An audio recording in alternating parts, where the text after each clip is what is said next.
सो भाई मैंने किसी एंता प्रकार शिव भगवान को बैकग्राउंड निज नार फास्ट लेटर थिबा 3D AI फोटो केनता करे क्रिएट करबे तो मोर वीडियो को लास्ट तक देखले निजे भी निजर मोबाइल एंता टाइप रो फोटो के क्रिएट करि पारबे। तो मो चैनल के नया आइस्तेले प्लीज सबर कराई सर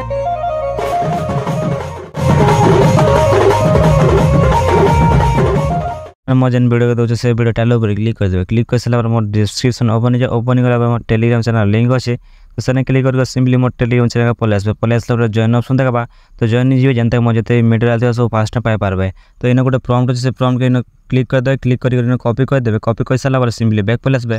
बैक पले आसला पर सिंपली ने क्रोम के ओपन कर नेबे। मोबाइल साला पर सर्च वाला आइकन क्लिक कर दे। क्लिक कर साला पर बिंग ए इमेज जनरेटर एत क्लिक कर सर्च कर देबे।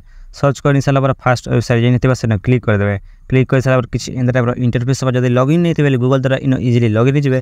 तार पर जेन प्रॉम्प्ट लगवार ऑप्शन আছে सेन क्लिक करबे। क्लिक करी क्लिक कर देबे जेनटा कॉपी करते सेटा पेस्ट कर देबे। पेस्ट कर साला पर जेटा एस लगा जे सेन जदी जेन तमर नार फास्ट लेटर थिबा सेटा के इन लिख देबे। तो सिंपली इन आर लिख देबे। आर लिख साला पर इन क्रिएट ऑप्शन क्लिक कर देबे। क्रिएट ऑप्शन जेनटा क्लिक कर दो टिकट में वेट कर नेबे। और टिकट में वेट कर साला पर इन देख पाते फोटो बन कर रेडी है। तार जेन फोटो भल लाबा सेटा इन क्लिक करबे। क्लिक कर साला पर किछि एंदा टाइप रो इंटरफेस बा इंटरफेस साला पर देखबा सब किछि एंदा टाइप देखाबा डाउनलोड ऑप्शन আছে सेना क्लिक कर देबे। क्लिक कर साला पर इन फोटो ऑटोमेटिक आवर मन गैलरी में सेव हो जाबा। तो आज लगे के मिलबा नेक्स्ट वीडियो में। तो बाय।